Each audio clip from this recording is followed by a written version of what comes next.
It's become ever clearer that social networking is having a profound impact on how politics today works, how campaigns act and react, how journalists get and transmit information, how money is raised, how issues are fought over, and much more. Tonight we begin a new feature that will track the campaign and political issues as they play out in social media and on the web. For that, we'll be joined regularly by two journalists from the new website Daily Download. Lauren Ashburn is the site's editor-in-chief and formerly with USA Today Live and Gannett Broadcasting. Howard Kurtz is Newsweek's Washington bureau chief and host of CNN's Reliable Sources. And welcome to the NewsHour. Thank you. So every time we meet here around the table, we're going to talk about a particular campaign or issue, starting tonight with Mitt Romney, largely, Lauren, because he's so active in social media, right? He is so active, especially in Twitter.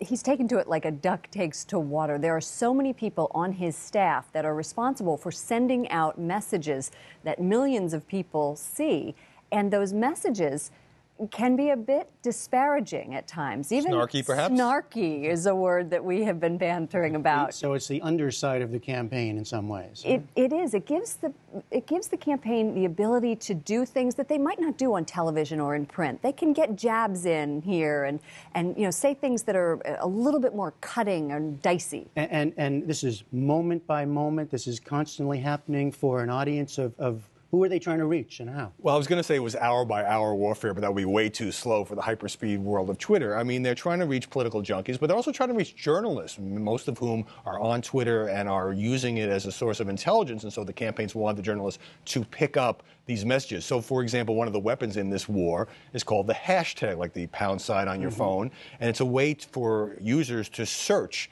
for topics or trends or even people.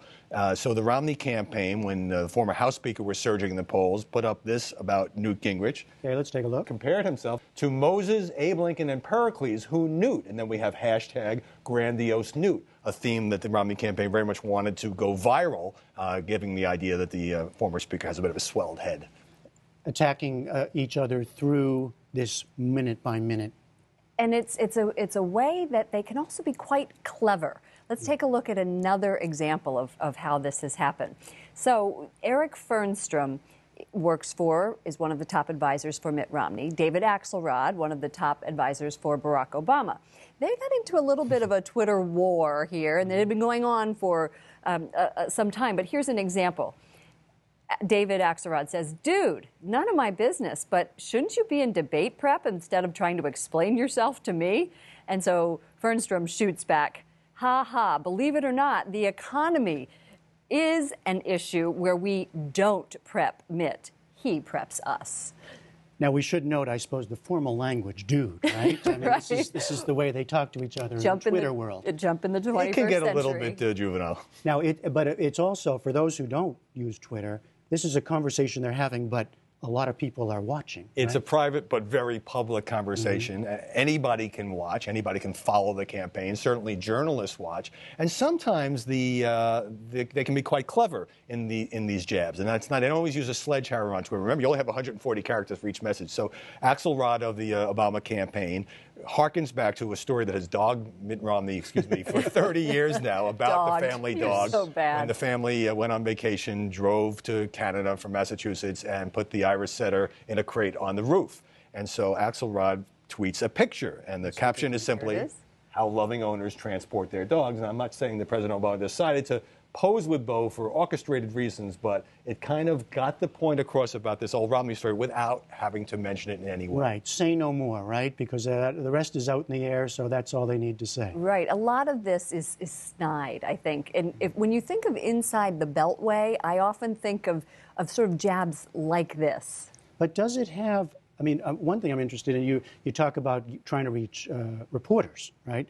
So another thing they use is they use Twitter to push back on stories that they read. Twitter really functions as an early warning system for these campaigns, and so that if you tweet something that they don't like, the Romney campaign isn't pretty aggressive about this, and the Obama White House as well, you will get a sizzling email in your inbox challenging the premise of what you're sending out there. And even if you retweet, which means that you send someone else's tweet and they don't like that retweet, they'll come right at you and say, why did you do this? What's happening? And one of the reasons that the campaigns do this, Lauren, is to try to head off or knock down or at least defuse an emerging trend about their candidate before it's on the air, before it hits the newspapers, by kind of throwing a brushback pitch, to use a baseball analogy. I mean, we're using words like snide, cute, snarky, but there is a serious element to this, right? I mean, this has become a real part of the way you campaign. This is warfare. This is political warfare at its finest. You get the opportunity here to show political reporters exactly what you're made of, exactly how on top of the issues are. It is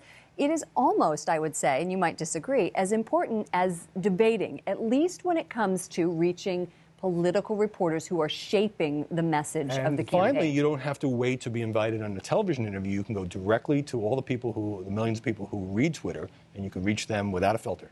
Okay, something we'll keep watching over time. Howard Kurtz, Lauren Ashburn of the Daily Download. Thanks so much. Thank you.